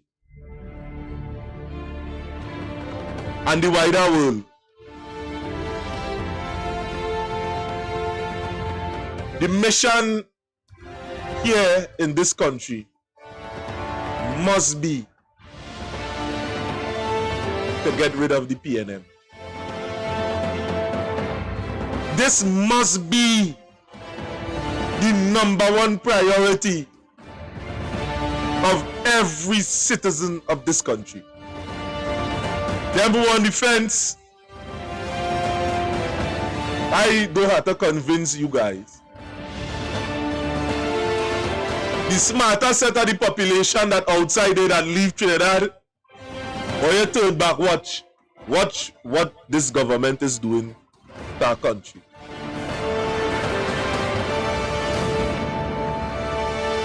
On one end, a contract was never renewed.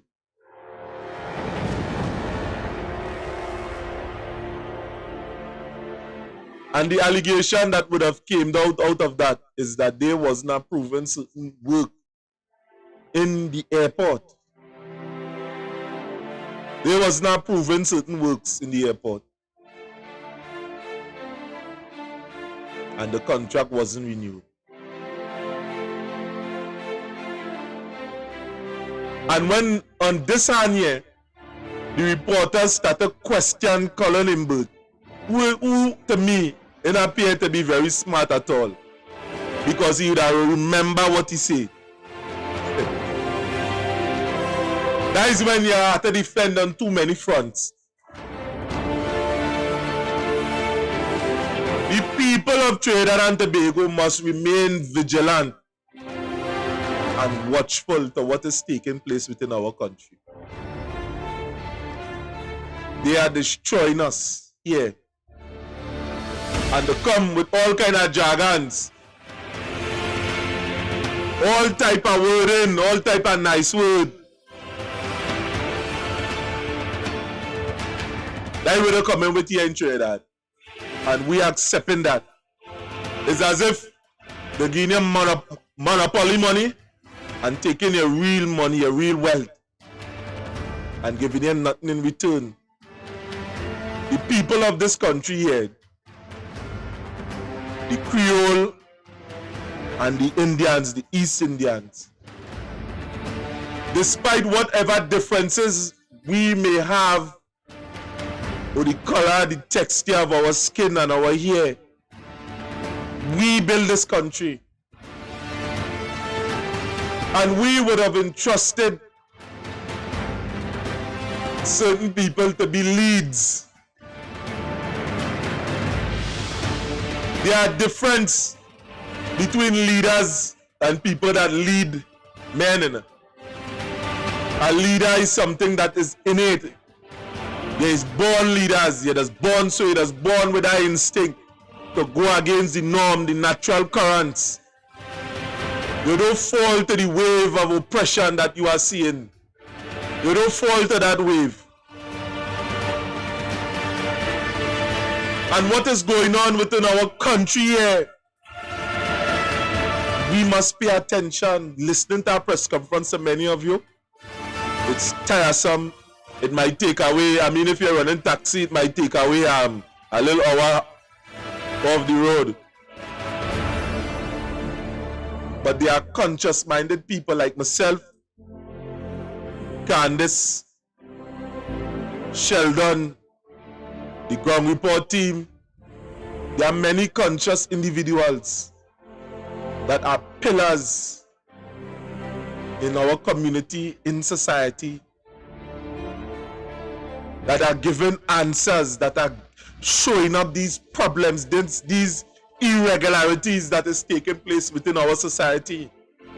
And that is the reason why we would have told you on several occasions, people of Trinidad and Tobago, subscribe to the channel, be a part of this movement, be a part of this, be a part of change.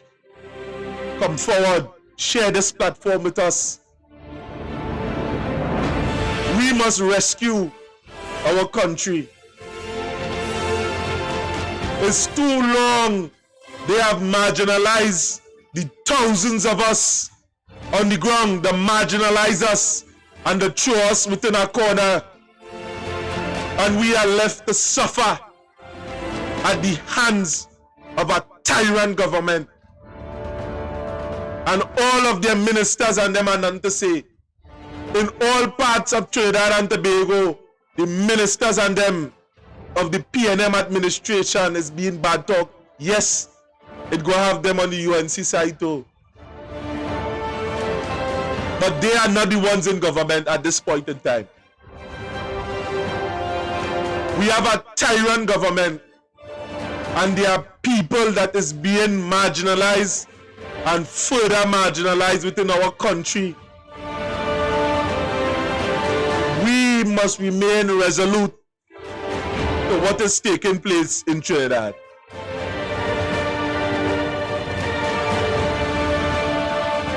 It's going on too long. No accountability throughout the diaspora. Everybody distance themselves. They take out Hines. They say he's not going up for MPship again, but crime still taking place. People still dying, and you still the Minister of National Security.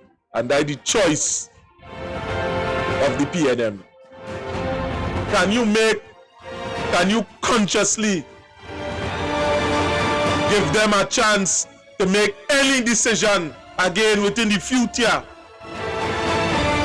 and knowing that they have been a failure to us here in this great Republic of Trinidad and Tobago? Can we trust them again with 5 years, 5 long years, to make any decision in going forward? Can we trust this government? Friend or no friend? So the members of the media, we applaud them, and we applaud them. All right, hold on. I'm trying to do this math here. So you are financing the project, but NIDCO is doing most of, so they are kind of the head body. They're doing all the hiring. I didn't say they're kind of the head body. They are the employer. They're the employer. Yeah. I don't want to sound rude, but shouldn't Minister Sinanan also be here to be part of this conversation to give his explanation, since a lot of it falls under his ministry? No, the NIDCO is the executing agency. For example, UDCOT does a lot of projects. UDCOT is doing a new head office building for the Ministry of Social Development, for example. UDCOT is doing a new central block in Port of Spain General Hospital for the Ministry of Health. They're also building the EBC headquarters. They've built a number of police stations, health centers, fire stations, just did a library in La Joqueta, and so on. In those instances, UDCOT is the executing agency. Okay? But UDCOT is an arm of the Office of the Prime Minister. So if I were to follow your argument, and again, NIPDEC, let me give you another example. NIPDEC is an arm of the National Insurance Board, but NIPDEC manages the program for upgrading roads for the Ministry of Works. So these types of arrangements are commonplace, where you have a particular statutory authority or state agency is the executing agency. Just because they report to a particular line ministry for their operational matters, they would not report to that ministry for construction projects. Again, UDCOT does community centers. You follow? So there's no requirement for the Ministry of Works to be the funding agency in this particular case. What I'm just explaining, I've shown you. If your argument was correct, then the Office of the Prime Minister should be involved in every single police station, every single fire station, every community center. No. Even though UDCOT reports to the Office of the Prime Minister, for those projects, they have different employers. Okay?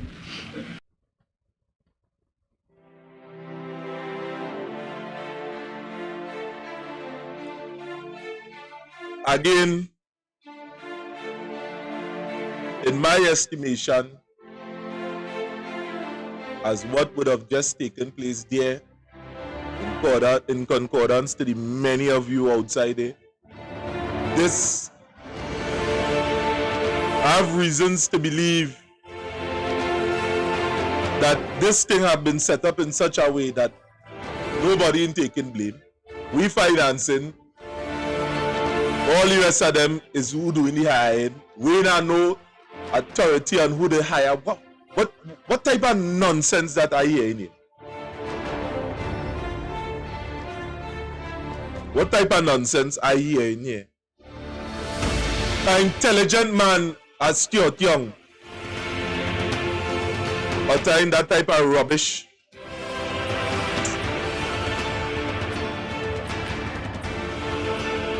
Airport terminal buildings of glass. Okay, so I can't respond to that at all. I have a question here.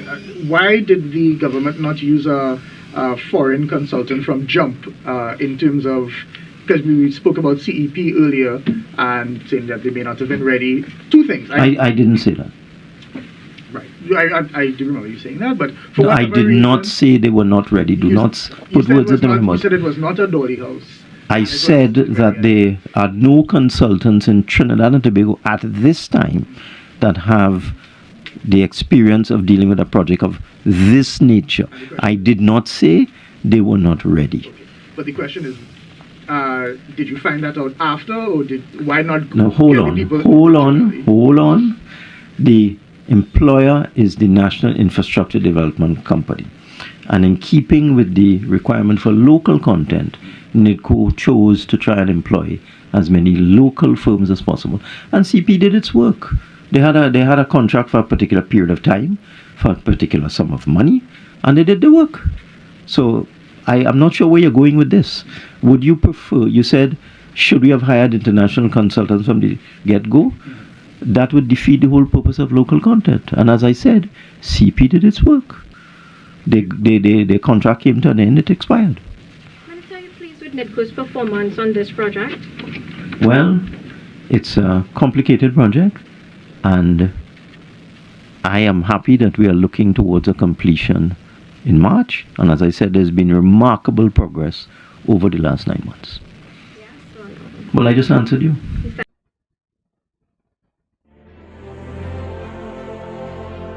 Now, as I would have just stated, Colm Imbert is a walking contradiction. When the statement, you see, we go through this long process here with you, bear, as I say, many of you outside there, when you're going the damn grocery, it's because of things like this you miss out on. So when they come with the bullshit within public and feeding or you eating it down and drinking down some of the shit that they are feeding you on platforms, on them desecrated PLM platforms and them that have nothing good for us. Nothing good for black people. Nothing good for nobody in this country. Nothing. Pass B-Tom, you go see. What you dump? Go on all them dump on them, the landfills on them. And you go see what they, how much of our citizens are there. Pass through Port of Spain. See how stink certain part of the cities are.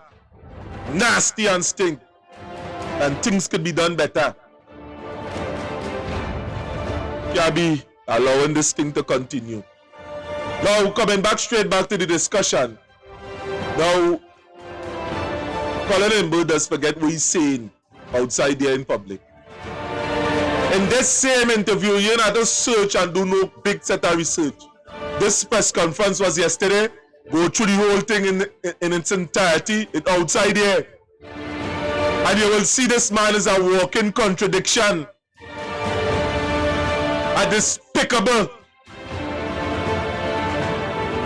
minister that he say one thing now and coming back a few days afterwards or in the same interview saying something else.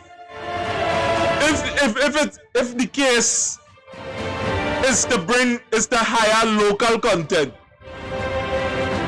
what is the reason you ain't renew these people contract? A bullshit excuse that we need more people, well, we need somebody else. Oh yeah, man, one man, and pay them more than the Prime Minister for the CEO of WASA.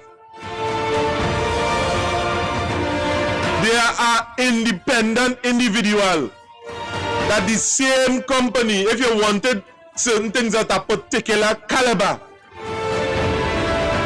you could have put out that to them. People take contract and bring in people within the country that have the expertise to do certain things. API Pipeline would have done that with plenty people from brings a certain standard of international quality to Trinidad. Army men, generals and them just go in other countries to see the style in which it does operate. The government does employ people, individuals from other country. These people and them could have sourced somebody if you wanted that kind of caliber, a person.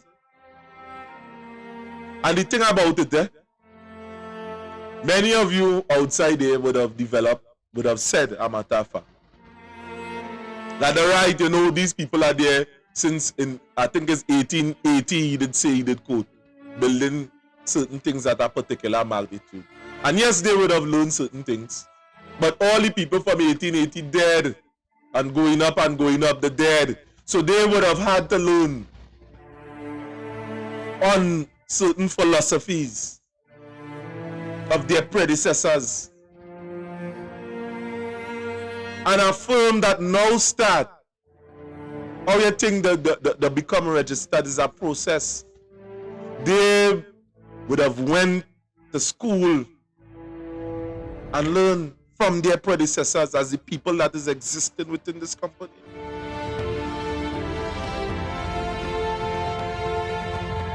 So the argument that Colm Imbert is trying to state is flawed.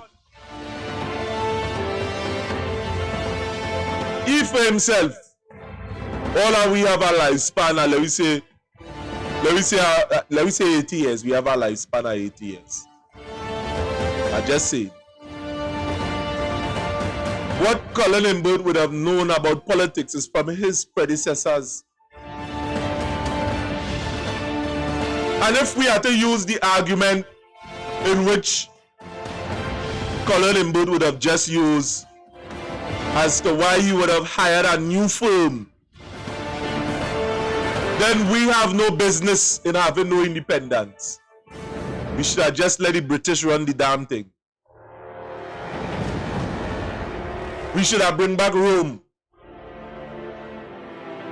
We are dealing with a bunch of jokers in this country that is looking for excuse to mouth garbage on platforms.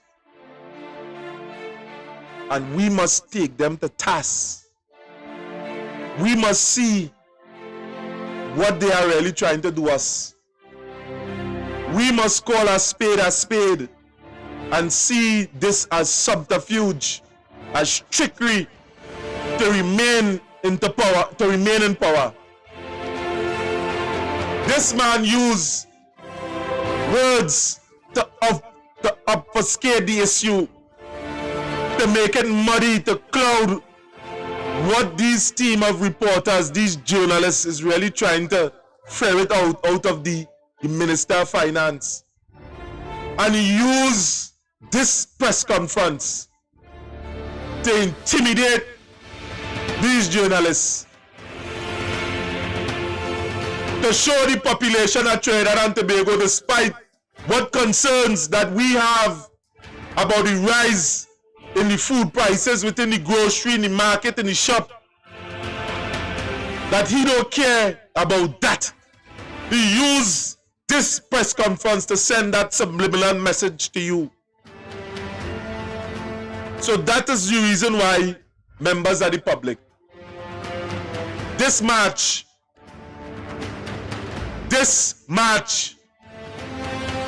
on Saturday, the many of you in your thousands and hundreds of numbers must align the streets just opposite Whitehall. The many of you must rally to that call. The government, the PNM administration must not do what they want and what they feel in office. That must not be the case.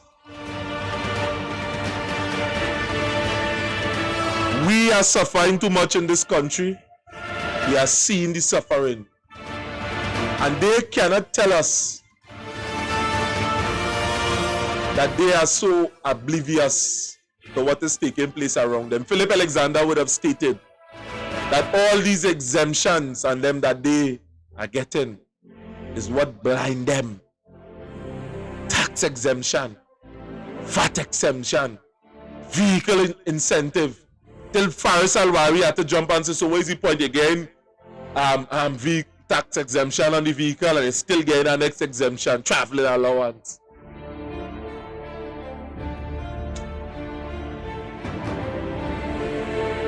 So we have this last video here in this lineup, and we will play the tape. We go break down this in the future to come. We promise you going forward within the weeks to come that we are going to keep the regular scheduled broadcasting, and if they sabotage us, we will do a little more. So this is the last clip. Percentage will be withheld until the project is completed. Well, in any project of this nature, there's retention. It's usually about 5%. Okay? There's another document circulating about projected payments up until March, totaling some $178 million. I'm not sure I know what you're talking about. What I do know is that the current approval, that $14 million approval, was designed to keep the contractor in funds, to keep him working on the project, and he will submit his invoices in a normal manner. This is a $128 million project. We haven't spent $128 million yet. Right. Citizens of the Republic, our Tobago family, our family in all diverse parts of Trinidad and Tobago, Cedros, Toco, Central, San Fernando, many of you that has reached out to us on a daily basis, Labre, Point Fortin, many of you that are saying that you want better, you deserve better, you're worth better. Do not allow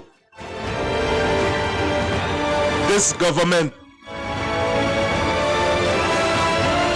to continue to prostitute our resources within this country. Do not continually allow this government to do and say what they want in office without we saying, or without us saying anything about it. It must be known to them that it is not business as usual, according to Gary Griffith. Just so we want to send that statement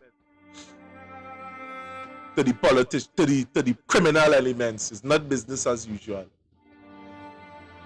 To the government of Trinidad and Tobago.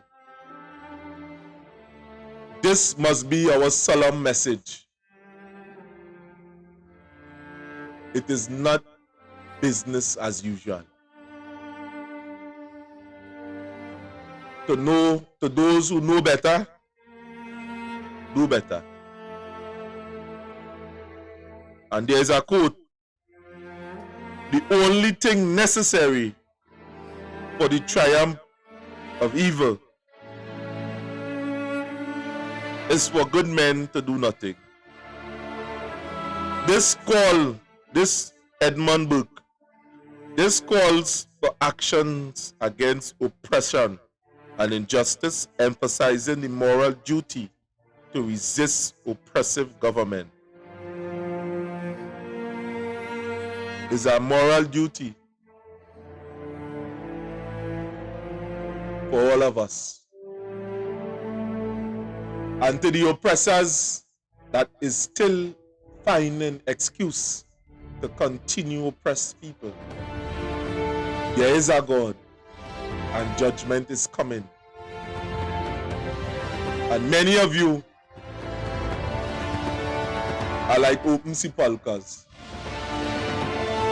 government and them, talking a lot of fluff but are not delivering to the people.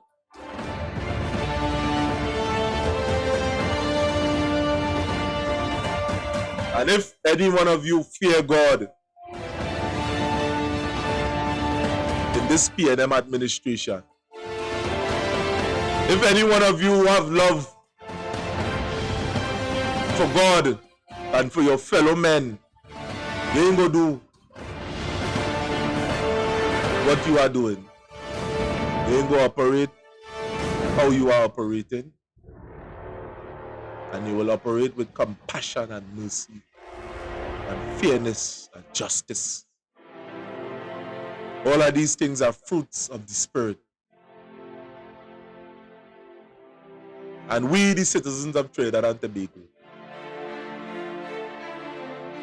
are calling for justice and accountability, fairness in the government system.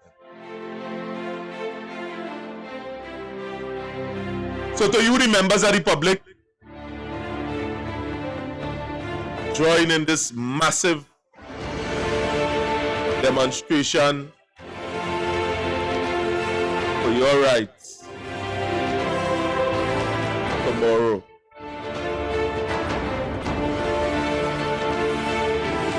So with that,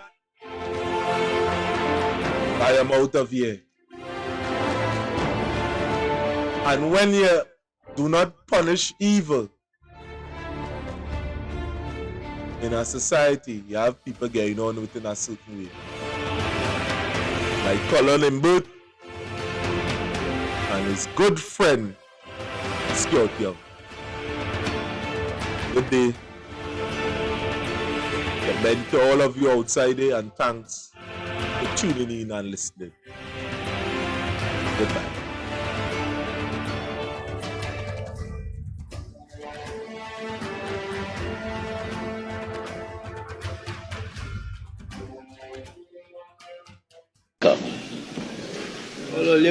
You go run girls now for all in the back room. You can't use the PTSD buses anymore though, but you go bring the girls for all, you know. Including camera. You're gonna use the bathroom. Yeah, Shmin and Zami. Hey, what you, boy? Don't call my name. What wrong with you? Hey, boy, cool it in my corner.